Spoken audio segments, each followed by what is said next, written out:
Have you ever felt like your voice was dismissed, ignored, or undervalued, either at work or in a personal relationship?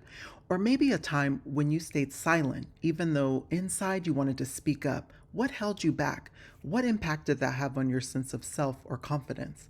Today on Sunday SoulDay, we're chatting with Soha Al-Jurf, a voice specialized speech language pathologist, a voice rehabilitation specialist, and the creator of Soundscapes of the Psyche.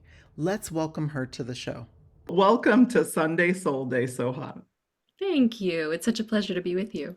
Before we just start diving in, tell the audience a little bit about your earlier career and then transitioning into helping, wonderful people with their voice. I had been a singer all my life, and so my undergraduate degree was in opera and vocal performance, and then I ran into kind of a voice issue. My voice started to crack, and I didn't know why or what was going on. And I had gone to an ear, nose, and throat doctor, and they couldn't find anything. And then the ENT worked with a speech pathologist who specialized in voice, but she didn't specialize in singers. And so she didn't really seem to understand that when I went to her and my voice wasn't working, that it really was my identity crashing down.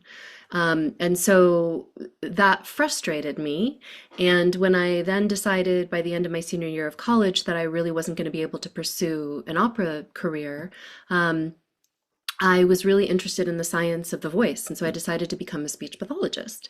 And I'd grown up in Iowa, and it just so happened that the University of Iowa had one of the best speech pathology programs in the country. And what I did not know at the time was that their voice program was one of the best in the world.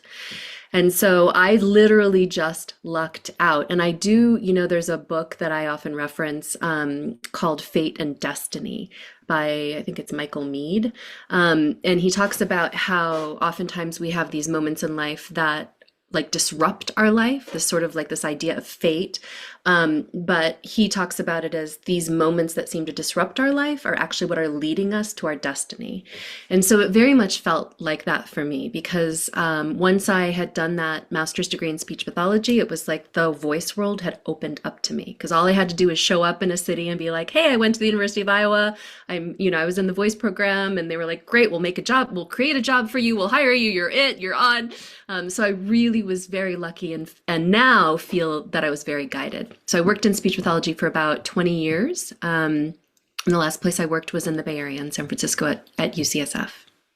Wow. And when was that? Was that in 2013? Yeah, so I worked in voice clinical voice from 99 to 2013, Wow. and my last job was in San Francisco, and that was from maybe 2005 to 2013. Yeah. Amazing. Oh my gosh. I just love how divinely guided your Mm. life was. And, a lot of times I feel like we don't even understand how divinely guided we are. And when you're tapped in, which it seemed like you were, then you're able to be used. And so oh gosh, that is such a beautiful journey. Well, what transitioned you kind of from that traditional career in 2013 to kind of going on this soul seeking journey? Because I went on mine, so I'm so excited to hear about Yeah. So, from pretty much the very beginning of my career, of my speech pathology clinical career, I was pretty ambivalent. So, I literally loved and hated my job. I always kind of describe it as I loved my work, I hated my job. I loved my patients, I loved what I was doing, I loved the transformation that was happening, I loved the connection. Um, but working in an office, having to be there from 8 to 5, being in the medical model, having sort of this hierarchical model of the medical profession, it just was destroying me. Also, I've kind of learned that I'm not, some therapists and coaches have described me as not everybody's cup of tea.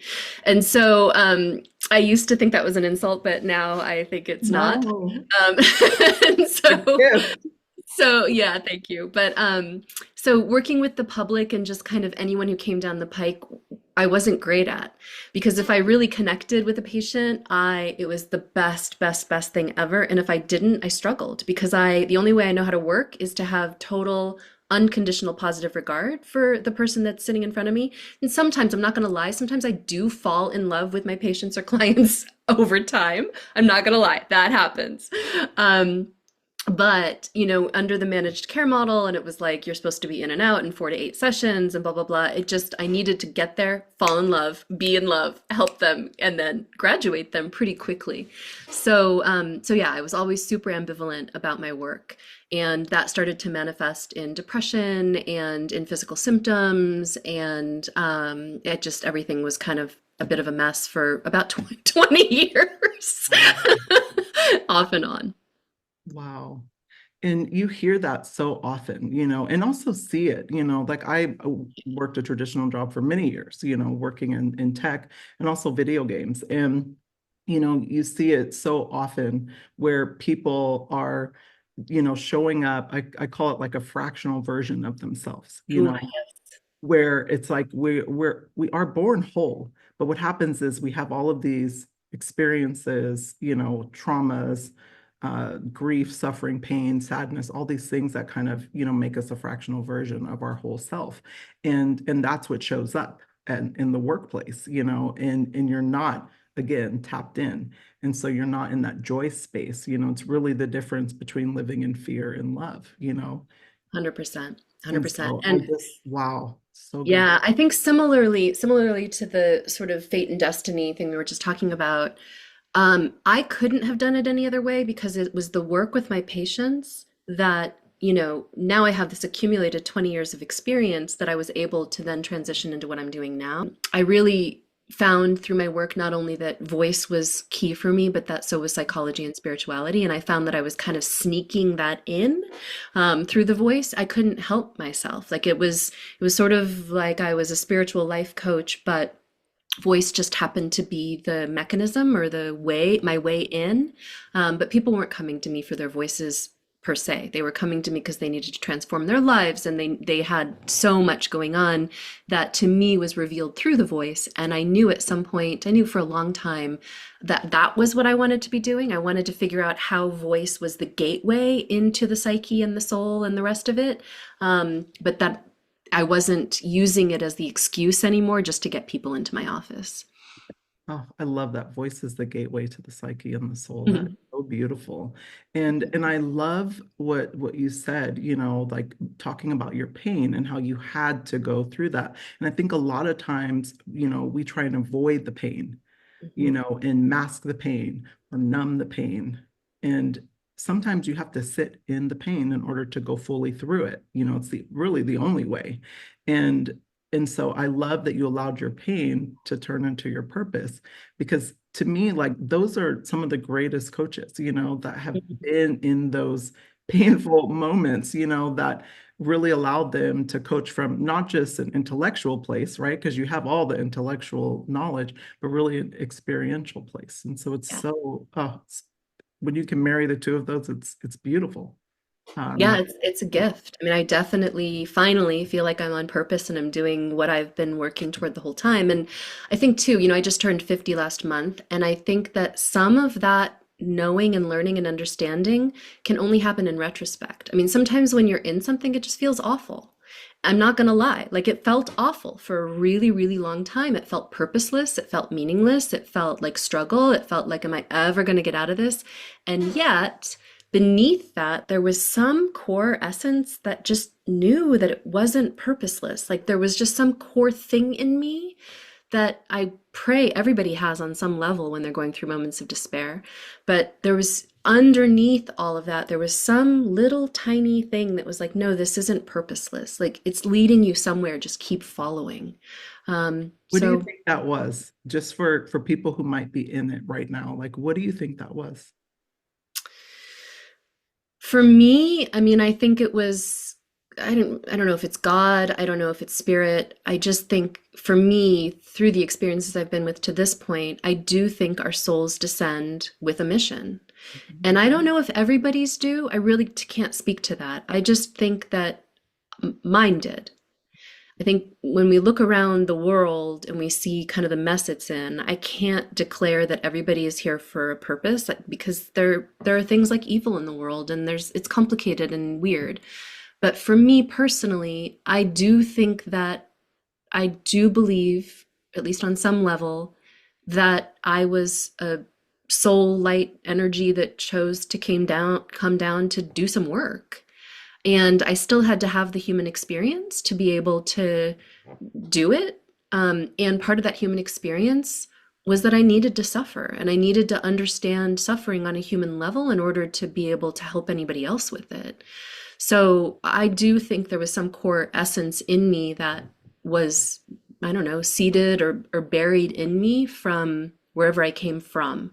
Like I don't know wherever that was. I don't know where that was, but and obviously I can't prove that, but it's my working spiritual concept that I came down with a mission and that has, you know, because I was suffering so much for so many years, I would go to astrologers and I would go to numerologists and they all confirm like from what they're seeing in my charts and everything. Yeah, you came here to do a thing and your suffering is not for naught. It's guiding you toward where you need to be and you had to experience it in order to have empathy. How else could you have empathy if you've never experienced suffering? So yeah, I'm not gonna lie though, the suffering is still suffering when you're going through it. Like little light inside or not, it doesn't feel like it's going anywhere.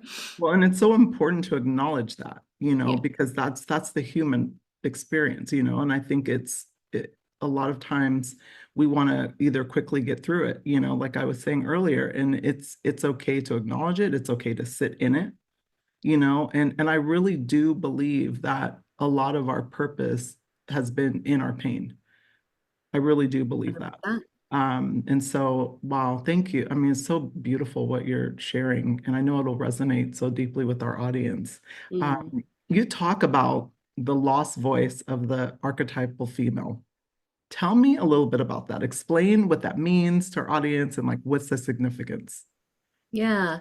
So I heard about the collective unconscious Jung's work when I was probably in my late 20s, and that was always a curiosity for me. So this idea that there were archetypes or this idea that humanity shared a collective kind of knowledge or wisdom or history was always fascinating to me. Um, and so we live in a patriarchy. Um, some people like to problematize that, but I think that is clear to me. And from that perspective, there's always been, I'm also Arab and Muslim. And so growing up in the States, there's often been this kind of dichotomy between the Western perception that Arab or Muslim women are somehow oppressed and that Western women are not. Um, and that has always just been puzzling to me because I think all sorts of women are struggling. And I think all sorts of women are struggling specifically to have their voices heard. And because I happen to be Palestinian, not having a voice was never a thing for me because there was always this, especially in my, well, both parents, but especially my maternal lineage, there was always this sense that women get up and speak because we have to. And so this idea that women are somehow Arab or Muslim women are somehow weak or somehow, silenced, sure, that's true of some of them, but it's also true of many Western women. Um, so this idea of women and voice and oppression has always, again, been kind of intrinsic to me and to my life. What does it mean to have a voice? At what risk do we make our voices heard? Um, and so that has always been sort of core to the work that I've been trying to do. Oh my goodness. I have chills right now off of what you just said because it's it's not just true. We saw it happening during the election, Ah, and I mean, it was right in front of our eyes, and we saw the amount of people who didn't allow their voice to truly be heard that's and then right. voting the other way, maybe That's because of their husbands, maybe because, whatever the case may be. But I didn't see a lot of people standing up. And don't get me wrong, I saw a lot of women stand up, and I'm so proud of those people as well. There were so many who remained silent. And so I love that you said that. And it's so true, it's you hear about, what people's thought processes are around Arab women, Muslim women, how they're oppressed. And I'm like, have you seen America? Yeah, Like, have you have you not been paying attention? You know, it's right in front of our eyes as soon as we walk out of our house. yeah, yeah.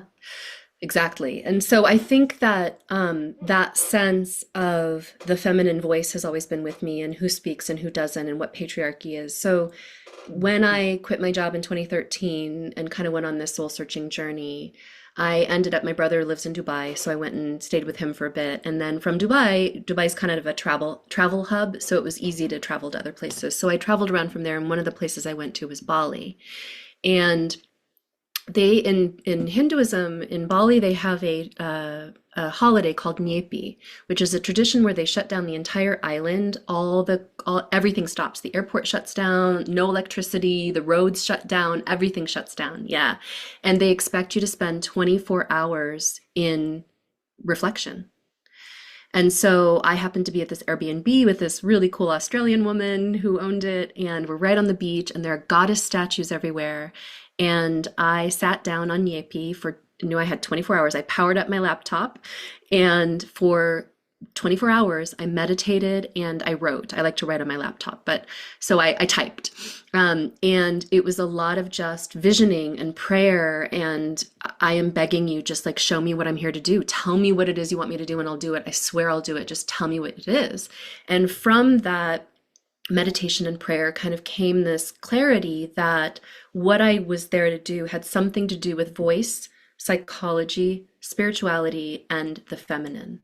And the feminine piece came in because it's always been there for me in terms of feminism, but the feminine in a collective unconscious, Jungian, archetypal sense.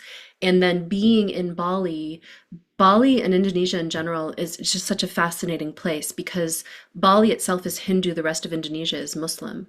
But what's really interesting about the Islam that's in the rest of Indonesia is that they really do intermix it with animism. Like they still have aspects of their indigenous spiritual beliefs in Islam. So you get this really colorful, beautiful sort of form of Islam that's very free flowing and really lovely.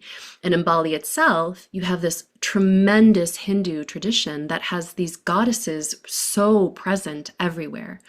So in one of my visions, in one of these meditation visions, I had a vision that of a goddess form singing the world into being. So there are a lot of cosmologies about like how the world came into being, and this cosmology just kind of came to me that the goddess or a divine feminine force had sung the world into being. And as she, like under the pressure of that, her voice cracked. And in that crack, there was a sort of like a lack of continuity of the divine feminine, and that's where patriarchy came in. And so there's this kind of discontinuation of what should have been a continuous flow, and then we have monotheism and, patriarchal structures that we're in now. So that vision gave me a lot of clarity in terms of what I was meant to go back and follow. This idea that it all started coming together of who I am and why I was put on the planet in this form. Like I could have come in any form with any history and any lineage, but I was born Arab and I was born Muslim and I was born Palestinian and then I was raised in the States. And like all of that has to come together as a puzzle somehow. Like the puzzle pieces have to fit. And it just started to fit. It started to fit that I had some job to do that had to do with tracing back the archetypal feminine to the voice in its origins of humanity, really. All of that we've lost by suppressing, oppressing, and abjecting the feminine voice. Yes, and yes, I could not agree more. But how does one reclaim their feminine voice, when it's lost or they feel like it's lost? Because it really is never fully lost, right?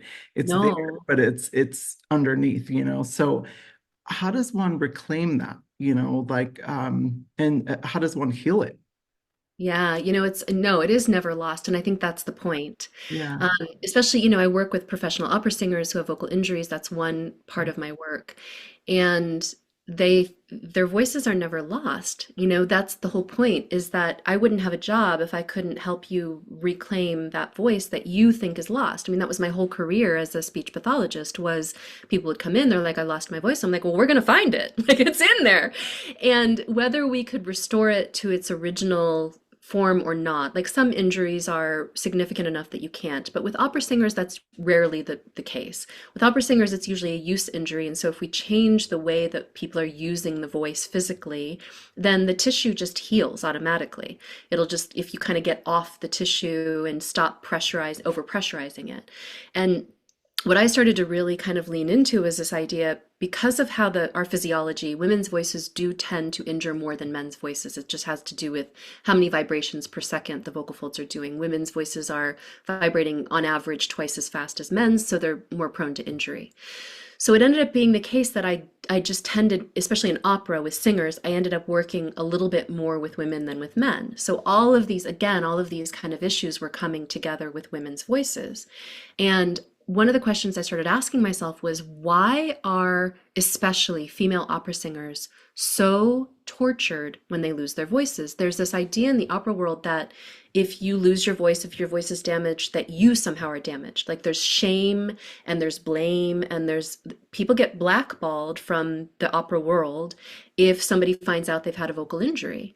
And I just got really curious about that. Yeah, people, if anybody finds out, like, that's why my work has to be very, very, very, very confidential. Nobody wants to be associated with me, because they don't want people to think they've had a vocal injury that they've had to rehab. And so people they'll get ousted. And people will be like, oh, she's damaged goods. Now, whether that happens more with women or men, I don't know. But like I said, women are more prone to injury. And there's such, like I was talking about with my own vocal injury, there is such a loss of identity and purpose when one loses one's voice. So women would come to me, and it wasn't just that they had lost their voices, it was, what have I done wrong?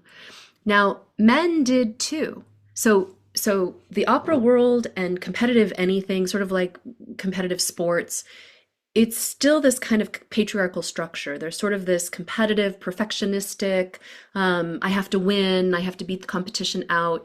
That's pretty present. What I started to find in my own work, because I worked so spiritually, was that a certain kind of man tended to be drawn to me, and that kind of man was much more gentle of spirit, much more spiritually oriented, was probably the sensitive little boy, and those men loved working with me. But the men who really fit into the patriarchal structures, and the women who fit into those that idea of the masculine kind of forceful, I'm going to compete, I'm going to win, those people, A, didn't come to me, didn't like working with me, or if they came to me, they left me quickly. And B, they often didn't injure. And so then I was like, why aren't they injuring? And so what I started to wonder was, okay, is there some core authentic essence that is gentle of nature and doesn't want to compete, but only wants to express this divine beauty, that is getting injured because it's functioning under this model that's forcing it to go too hard, that's forcing it into a box that it doesn't fit into, and that is threatening it with being ousted, literally taken out of the community and exiled if they injure. And so now we have this kind of fear of injury, coupled with this, I have to sing, especially in opera, I have to sing louder, I have to be the best, I have to be better, I can't show weakness, I can't be vulnerable. It just got so mixed up. And so it started to occur to me through a number of kind of investigations, including the fact that the larynx itself, if you look at it on camera, which is what I did when I worked as a speech pathologist, it literally looks like a vulva. And people would look at it and they're like, that looks like a vagina. I was like, wow, okay, yes, and that's what reaction are we having here? But it really started to strike me in that imagery also that the voice is quintessentially feminine. That was how I saw it, that if you are inherently or intrinsically connected with feminine, divine feminine energy, there's something in you, whether you're a man or a woman, the injury to the voice or the abuse of the voice is going to harm you more because it's going to harken back to a very long history and lineage that's probably woven into your DNA of how we've silenced the feminine. That is so good. I never considered that the voice was historically feminine. I Well, never considered that. yeah, when in 2021, I went to, after I finished my Jungian degree and after COVID eased up a bit and we could travel again, I went and traveled to Greece and Turkey, and I went to Switzerland, all in search of the voice of the goddess. And I was like, okay, is there any evidence for this anywhere? Because it just came out of a vision for me. And so I really wanted to know, am I right? Like, is there any evidence that the voice of the goddess may have, like, could I be right? And so I went all over to a bunch of different places in Europe, and I went and visited the Black Madonna in Switzerland and in Poland, and I went to Greece and kind of just was checking out, like, mythology in Greece and looking for any clues, and in Turkey as well. Um, and I ended up going to Ephesus, where they have the sort of shrine of Artemis. And I don't know if you know about this, but they when the pagans were practicing and then they were being taken over by Christian rule, the goddess literally went underground, and there's this huge statue of Artemis, enormous and gorgeous. There are two of them actually that are in the museum at Ephesus. And Ephesus is interesting because it's one of the most preserved places of antiquity on the planet. And its major claim to fame is its library, which to me is such an indication of logos, of the patriarchy, of book knowledge, right? Not of intuition. And when this all happened, the community took two gargantuan statues of Artemis and buried them underground, literally. And then archaeologists have since dug them up, and they have them in the museum. They have them in this black room. It's just dark, dark, totally dark room. And they are white statues, and they're just standing there facing each other, and they're the only thing in that room, and they have lights on, each have a light on them. And I walked into that room, and never in my life have I wanted to drop to my knees more than I did when I walked into that room. There Ah, was something so powerful mm. and so real about that for me on on an embodied level that I had never experienced before. And there was something about that imagery of literally having buried the goddess, like literally having buried her, that I feel we all are still grappling with. The burial of the actual goddess and having to unearth her is the imagery, is the metaphor that I see as what we are doing with the voice. Oh my, unearthing the voice. That is the goddess is so beautiful. Like I even think about like on just a more simple level, right? Like, women carrying babies Mhm, have the closest portal to God. mhm. Like that, I didn't even think that the voice was feminine, even in that way. So, Yeah, wow. Oh, gosh. 100%. And So, there are so many parallels with that. I mean, women as like the vessel. yeah. I don't know if you've ever read When God Was a Woman, but that was one of the first books I read when I was kind of doing these investigations. My brother gave it to me when I was in my maybe my teens.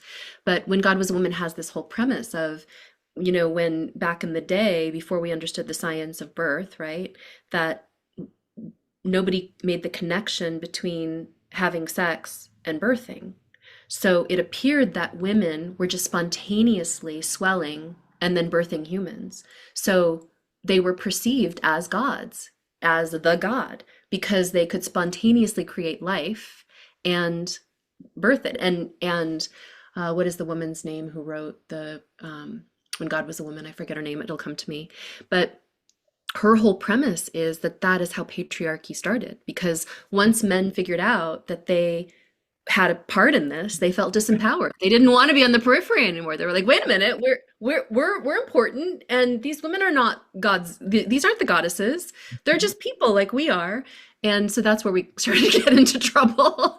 But yes, I still believe in that imagery, in that iconic sense of the mother as holy, the earth as mother. I think all of that needs to be brought back if we're ever going to get out of this mess we're in. And I think we're seeing it, you mentioned some political stuff. I think that's what we're seeing. I think we're seeing the final attempt to completely bury the Yes. feminine. And I think that everybody's in such denial of it. But when you have a black woman run for office and the the country still prefers to vote a lunatic in instead of her, I just the degree of hatred Yeah. for women and women of color in particular, to me, that is so telling. That So apparent. it's so apparent Yeah. that I it's so literally apparent. said the same thing to someone when we, learned the results of the election, and immediately the response back to me was, "No, I just think people are voting in their interests." And I'm like, "No." I was like, "We underestimate three very important things in this country: that racism is still very prevalent, Very. hatred towards women is still very prevalent, actually, four things. Yes. Greed is still very important to this country. And Yeah. we underestimate just how unintelligent the country is, how they're not thinking for themselves. They go with the collective." Agreed.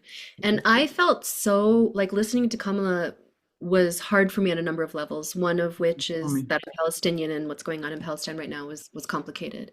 But just as a woman who was listening to another woman speak and a woman of color listening to another woman of color speak, I just could feel how Yeah. much she was silencing herself. Oh my gosh. I was gonna ask you about this. Oh my gosh. I could feel it too. And I'm not even, I could feel it in a lot of how she kept, there was almost like this, she kept putting up a wall.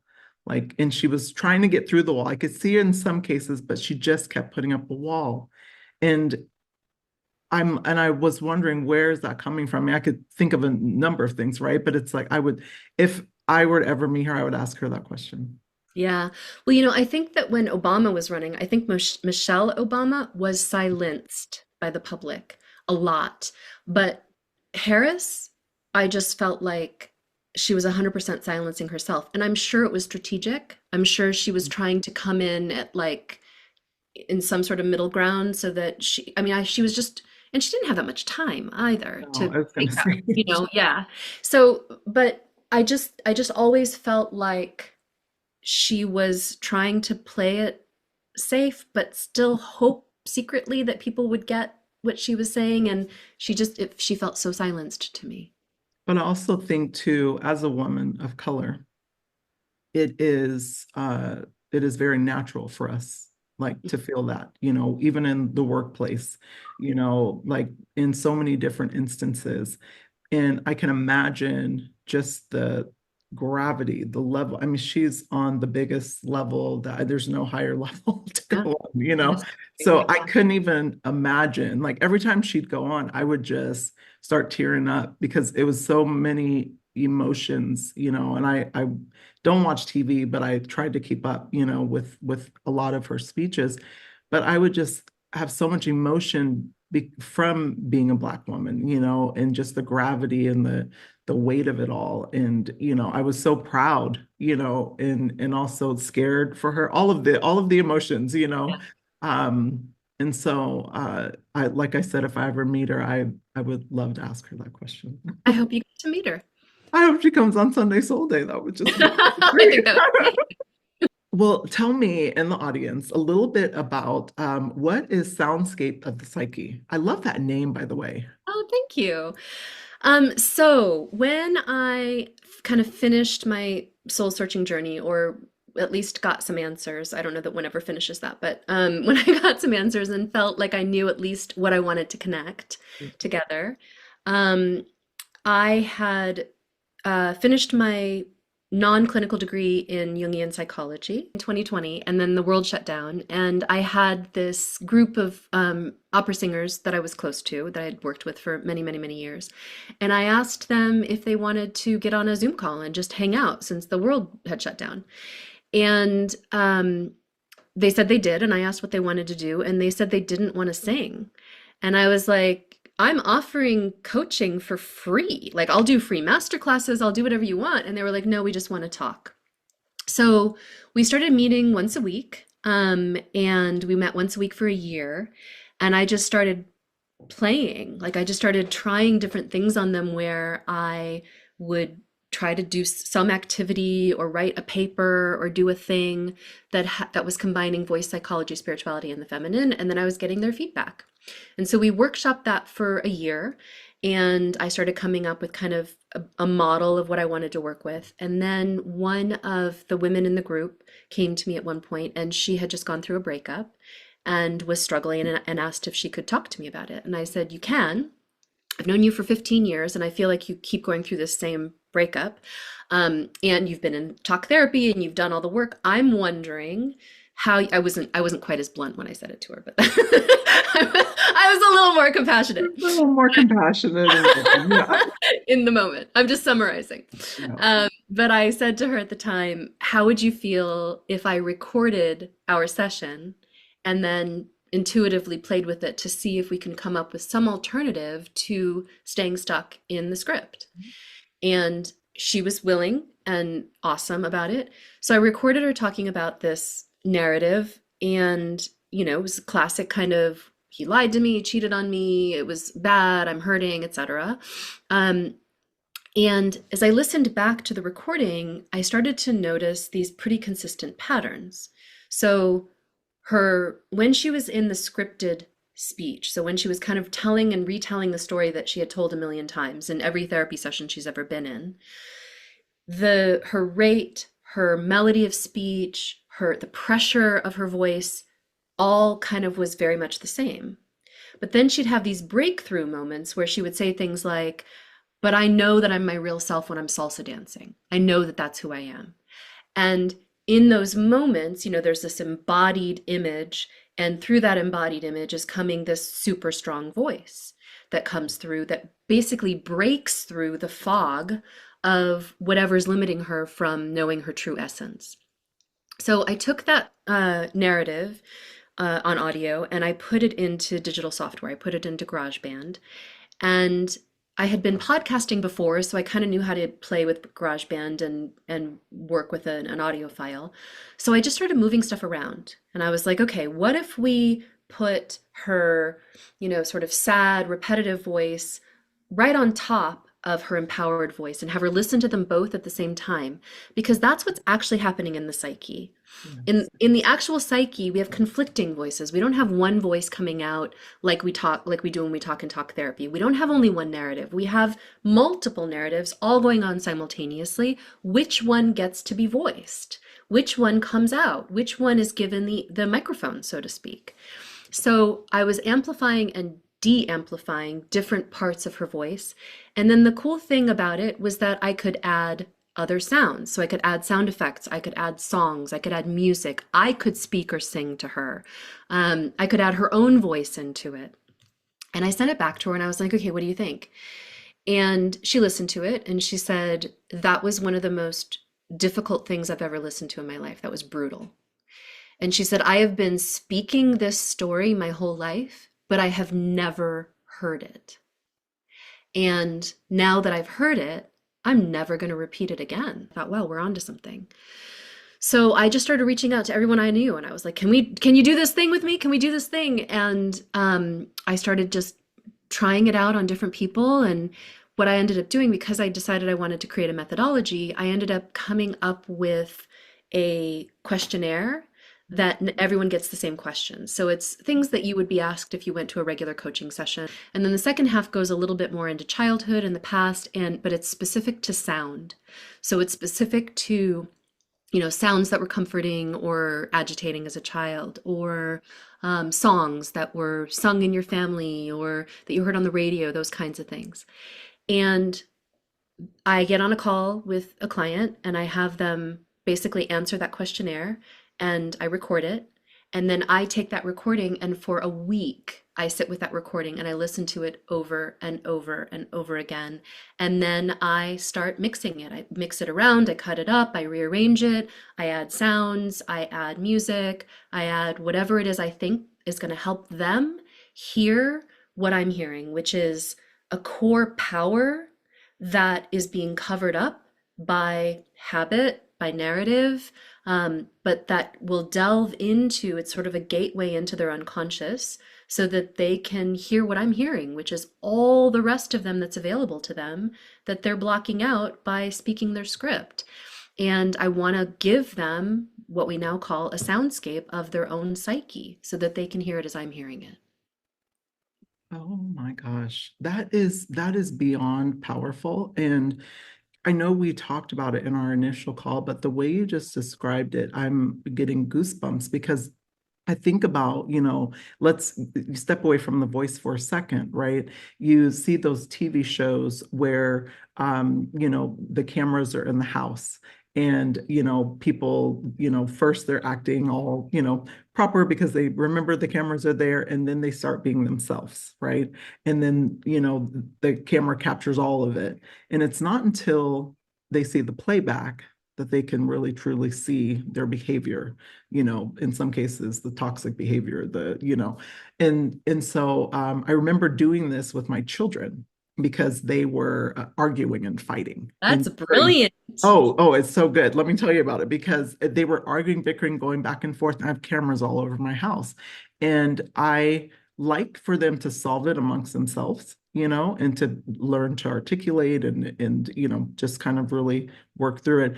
But what I did, because it was bad, my son kind of shoved my daughter and so I sat them both down and I said, I want you to listen to yourself and I want you to see yourself. Oh my gosh. And my daughter, I asked them, I said, does this look like love to you? She just started weeping. She's like, no, it doesn't. It looks like I don't like him. Ooh. No, I know. So just listening to you, I can imagine. I mean, these are 7 and 8-year-olds. So you can imagine how powerful it is to them. But to an adult who has been saying the same thing over and over and over for years, repeating it, but not really listening. Yeah. Oh, I chills. It's been very, Wow. yeah. Wow. Oh my goodness. That is amazing. I want to do it. You should. I think everybody I should. want to go through it. I would love to do it. Oh my gosh. Well, you mentioned, the listening to the voice and, kind of healing both the voice and the psyche. Like, how do you teach people to truly listen to their voices? Like after this exercise? Well, so they're given their soundscape Okay. and they listen to it on their own. Okay. And then once they've listened the first time, then we have the intake where I get the information, then I work on it on my own, and then we meet up a week or two later after they've gotten their soundscape and we do an outtake. So when we do the outtake, that's when I go into detail and I give them a printed analysis as well of what I'm hearing. Um, so then on the outtake, we go in detail into, here's whether it's an archetypal voice that I'm hearing, like I think this might be the voice of the mother archetypally speaking, or this might be the child voice archetypally speaking. So it's not even your voice. So I break it down in terms of archetypes. I break it down in terms of, I also just, again, I'm listening very intuitively like I would to any voice that I've ever listened to over my career. So I'm giving them coaching too. So, what if you draw your voice? What if you sculpt it? What if you paint it? So, what if we dance it? What would it look like if we, so there's that sort of thing. And so I'm kind of taking whatever it is that comes out of the soundscape and then I'm helping them listen to it again with my ears. And then I also will create, like I said, I'll give them exercises to do, I'll give them rituals to do, I'll give them, whatever it is they need and would work for them. Sometimes it's recorded visualizations. I'll record a series of guided visualizations for them to do. And so after the soundscape, I meet with them. It depends on which program they're in, but I'll meet with them at least an additional 3 times to integrate. So if they need me to create a whole program for them, great, we'll do it. And if they need more than that, then we'll sort of talk about what they need to make sure it gets fully integrated. Wow. Wow. And I can imagine, how powerful that is, like once they have the information. I Yeah. would say we know better we do better when we know better, and when you know better, it's, you're almost able to identify it and catch it, in the future. And so I can imagine how just really, I mean, I hate to use these words, but it's like life changing for people, Yeah. who've lost their voice, like I know for me, like it took me a while to find my voice, Hmm. because I was a very spirited kid, and then lost my voice in the process, through experiences, through, traumas, abuse, etc. Right. And I have got to a point now where I understand my voice and my power, and I think I was in some cases afraid of my power in my voice, and so I would try and like shrink it down because I didn't want to be too much, and so and I'm still working through that, even now, like I can feel it, like sometimes I'll hesitate and then but I'm more aware now and I'm like, okay, nope, work right through it. And so I allow myself to work through it. Yeah, and I think one of the most important things for women, and especially for women of color, is to recognize that that silencing, didn't start with you, No. and to not only go back through the generations Mhm. to reclaim it for the whole lineage, but Yes. then also to stand in the power of that. And when I talk about, being a Palestinian woman and that being where I've found my voice and that I've never questioned really, it's not that I don't have fear. Of course I have fear. And even saying I'm Palestinian can, especially at this point in time, it puts me at risk and brings people's ire, and it's a controversial subject at the moment, unfortunately. But that sense of having a lineage, that sense that my mother and my grandmother and my aunties and all of the people behind me Yeah. are literally in the room with me when I walk into a room. And because I've been given this life, I have to accept that it's my responsibility to continue the voice, to continue whatever it is they were silenced about, whatever it is they couldn't say. I have to try. Yes. And that's what I feel, that's when I go to women for, women's voices for inspiration or for strength. I'm often going to Black women's voices. I Mm. go to Audre Lorde, I go to Bell Hooks, I'm like, what, I go to Nina Simone or Ella Fitzgerald or Billie Holiday, and I'm like help me borrow a bit of that power. Help me be as strong and as brave as you were to say the things you said when it was not even a generation ago, it wasn't as safe as it is for me, and it still isn't safe for me. And so I think part of what you're talking about and what I think is really important and what I hope to do is to build communities of women with peripheral male support as needed or as it makes sense, but so that none of us feels like we're walking into a room alone ever. Once you no longer feel like you walk into a room alone, you can say the things you need to say. You can speak truth, but you can't do it alone. It's too terrifying. And there are reasons, there are reasons that you've tamped down on your voice, because I'm sure that the amount of power that you had was scary enough for someone to shut it down. People don't Absolutely. like it when brown women No. speak. They do Well, not. and also speak from a place of knowing, Yes. having inner Woo! knowing. And that is what they like to shut down because Oh they want boy. you to doubt yourself. They want you. I mean, I've had this experience many times over, and I think I got to a place where I realized I had to heal that and forgive them because they were in a fear state Yeah. and they weren't in a loving space. And so once I got to that place, this was around age 32, that I went on this journey and I forgave a lot of things, things that people never apologize for, probably will never apologize for, but I had to do it for me, and also for the people who came before me. Every time I walk into a room, I walk in with 3,000 ancestors behind That's me. it. I feel that energy. And I think people mistake my confidence for arrogance. And I'm like, my confidence, it's a quiet confidence, but it comes from that. It comes from me healing, generational, trauma and curses and breaking those down since I was a young girl, Yep. so It's has nothing to do with me thinking I'm better or, or even using anything external, but it's everything in me, And And it's your so, duty. Like yes, it's your it's the duty. unearthing, like you talked about. Like it is, women need to unearth our voice. That visual, that is gonna carry me. I'm telling you, that is so beautiful. Oh, so beautiful. Could Yeah, weep. yeah. Beautiful. And you not only need to do it in honor of your ancestors, but also of your children. Yes. Like, All the and you generations. have, yeah, all of the generations going in both directions. You have to stand up for your kids and for all the other kids that are coming. Especially, I mean, I think about this a lot too. Like when I was growing up, how many women who looked like me were standing in positions of power? And this is sort of what you're saying about Kamala Harris. It's like finally there's a woman in a position of power who like looks like me. And I think we owe it to Mm, people in our generation too, but who don't necessarily have that instinctual power, who don't just automatically say, well, how else would you be if you don't have a voice? What else? I don't know what else you'd do. Some of us just came in like that. And I think it's our job, our sacred job, to risk it, stand up for it, for those who don't think they can until they can. And yes. that to me is my sacred job. It's why I'm here.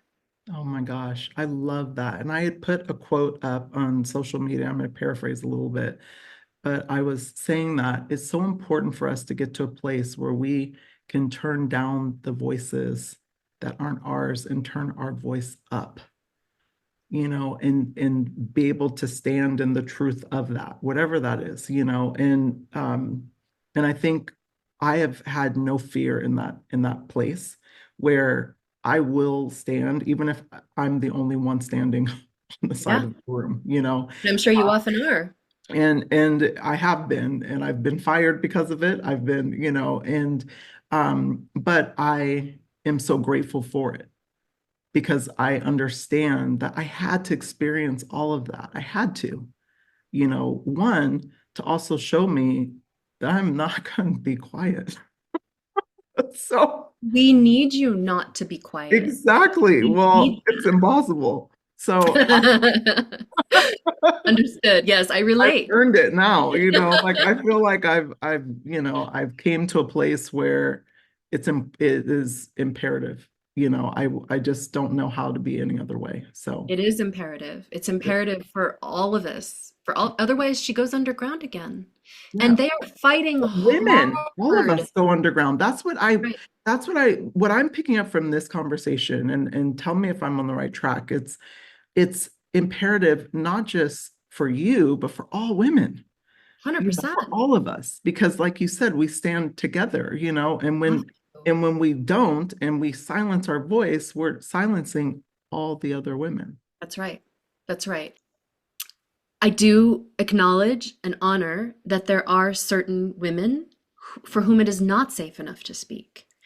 And that I honor because I think sometimes when people think about voice and having a voice, A, it always has to be a loud voice. B, I think especially like in the workplace and they talk about sort of psychological safety and DEI and all of that, then you can put women of color in particular, people of color in general, but women of color in particular as like the token spokespeople for everything. And they shouldn't have to take that responsibility on either. So it is a tricky thing. But I do feel that if enough of us for whom it is just natural and normal and not a big deal to have a voice, if we don't take a back seat, silence ourselves, get lazy, get let fear overtake us, it's our duty to stand up as an example, but also especially for those people who literally can't. And your personhood is to remain silent. Great. I'll speak up for you and with you. But just know that like I'm here either way and we're in it together and we have to be in it together. We have to. You can't divide it. You can't. There's no strength in that. Mm-mm. No, and it also, going back to not being so loud, just even standing in the truth Yes. is powerful enough. So, Even in just knowing it. Even yes, in just knowing it. Yeah, exactly. Exactly. Oh my gosh. Wow. absolutely. Well, you are, I mean, the work you're doing is so wonderful. I'm so glad that the universe worked in our favor and allowed me Me to too. just like, come across you because I am so like, I'm just very grateful. And I know I'm stumbling over my words, but it's just, I'm almost speechless, because it's so beautiful and it's so aligned and it really resonates with my journey, Mm, so much, so deeply. As you're doing this really important, extraordinary work, like how do you, as a coach, like take care of yourself? What does mm, self-care look like for you? How do you maintain your voice, and how do you kind of fuel yourself back up, mind, body, and soul? mm. Well, I rely very heavily on my network of women friends, very heavily. I'm very, very, very fortunate to have women who've been in my life for, well, I have a cousin I'm very close to who's been in my life since I was 4. And we're very, very, very close. And then I have other women who've been in my life for 30 years, and I've, been auntie to their children, and I couldn't do this life without them. And then I do all the regular things. I exercise, I do yoga, I try to eat well, I try not to eat sugar. Um, I read and, I try to, not just eating well, but I try to be very careful of what I consume. I try not to consume poison in any way. So I try not to, I'm not saying I'm always successful. Sometimes I'm eating a pint of Haagen-Dazs, but I try not to eat the equivalent of sugar On a in, regular basis. Yeah. yeah, and in the media that I consume, I need to be abreast of what's going on in the world, so I skim the news, but I don't scroll social media. I don't, I don't. Um, Wow. Not even yeah, a joy squirrel? I do not. Oh, I don't scroll social media, and I don't watch television. Occasionally I'll watch, a film, or I binge things. Don't get me wrong. I do binge things. But I try to be very aware that whatever I'm putting in is going to need to be processed, and how much of my bandwidth or energy or self do I want to be used up on processing X, Y, or Z. And I try to use that. It's not a concept that I necessarily came up with. It's a Buddhist concept. I lived in Thich Nhat Hanh's monastery for several months when I was 30. And one of his kind of precepts is to not consume things, like don't consume poison. And so, whether that poison is a person and their energy, or a situation and its energy, or violence on a show or a movie, or violence in the media, or I only consume that which is meant to nurture and fuel my body. And yes, sometimes that means that I need to read the news because I need that to fuel my work. I need to know what's going on in the world. Um, but I try not to consume anything compulsively, whether that's food or anything else. consumption. Consumption, yeah, being Yeah, really I mindful. wrote about this in my newsletter, the Soul Fueler Journal, Oh, because I think we don't quite understand the impact of consumption. no, And even dabbling in it, for periods of time is not good, And so yeah, it's really getting to a place where, if you do recognize it, or like you're like, I have, to consume some news from my work, but finding what works for you, hmm, and that allows you to fuel yourself, but then, allows you to operate on your highest level. Because I just think that when you're consuming things that aren't good for you, and I have been there. I am a foodie. I love food, like and sweets and all the stuff, but I realize you can't eat that regularly, in order to no, operate on a high frequency. that's And right. that's really what it's about. It's like, getting to your highest frequency so you can serve from that place, going back to the fractional version of our whole self. Agreed.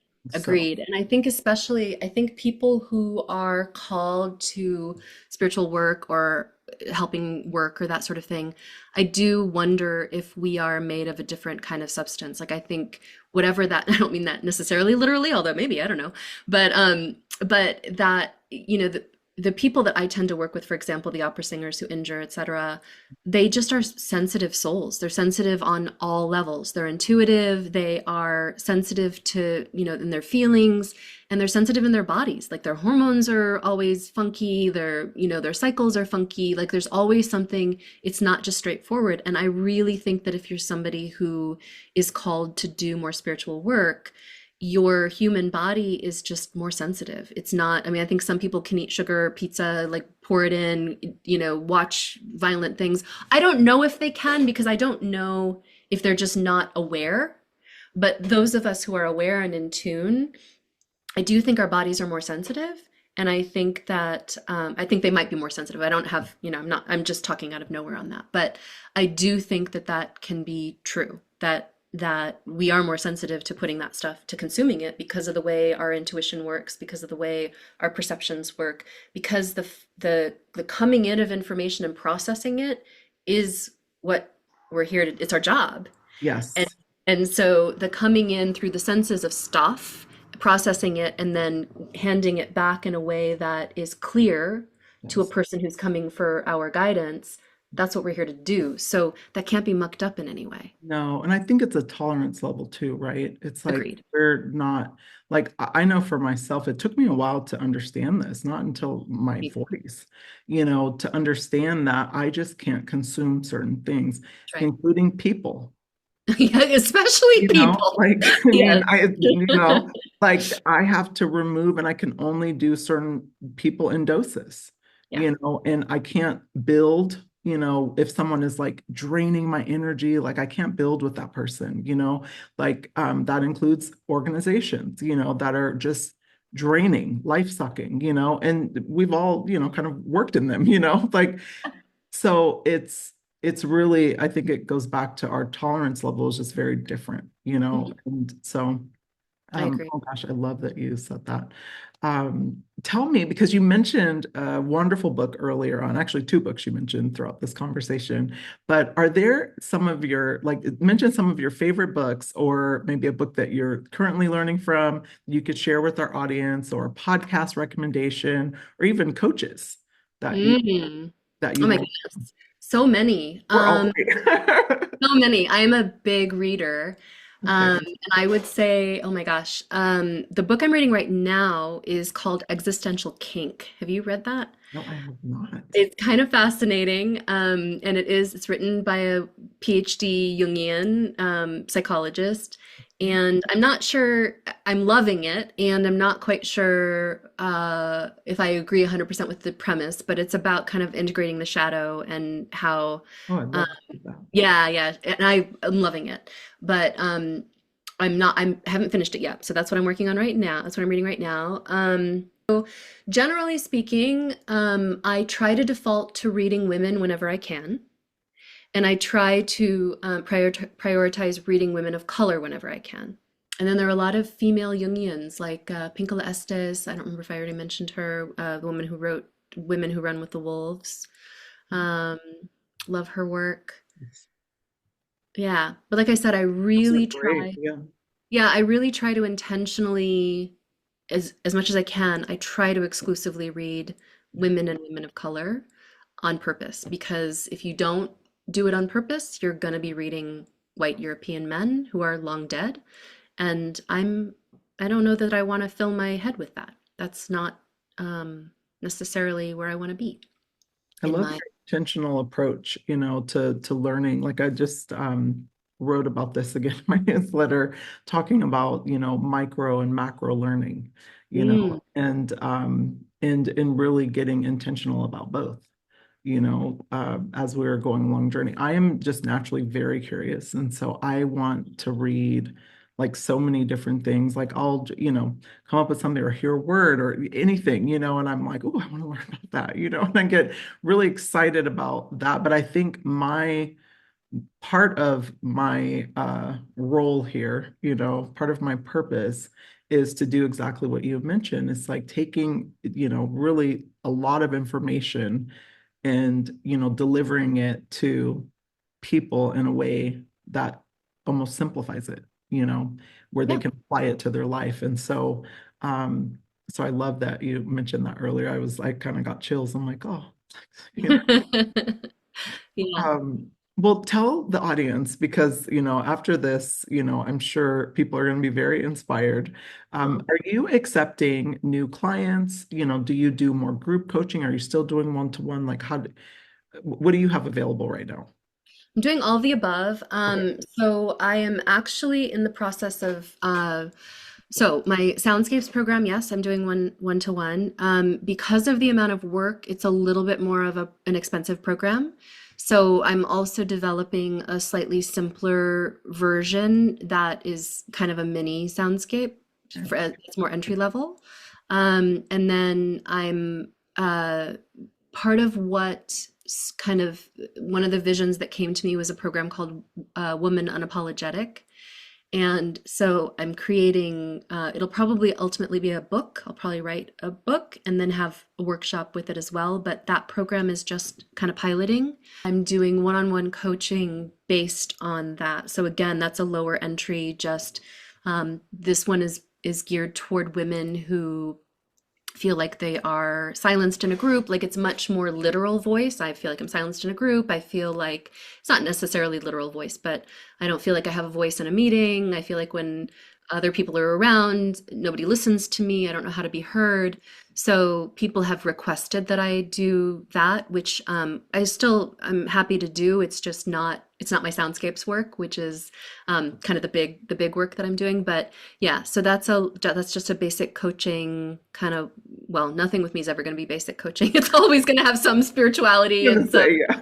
psychology and spirituality in it. Like we're gonna dig in Yes. and go to all the places. I just want to thank you from the bottom of my heart for coming on Um, and fueling my soul today. This was an incredible, incredible conversation.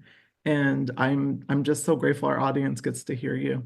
Oh, thank you so much. Thank you for your incredible energy and light and presence. I always love talking to you. I know, likewise. Well, we definitely have to meet. We both We live do. in Arizona, so it's 100%. happen. It's gonna happen. It's gonna happen soon. Yeah, soon. Absolutely. Well, thank you again. And as always, audience, have an amazing Sunday. But before you go, please do us a huge favor. Put your favorite part about this conversation in the comment below. Bye.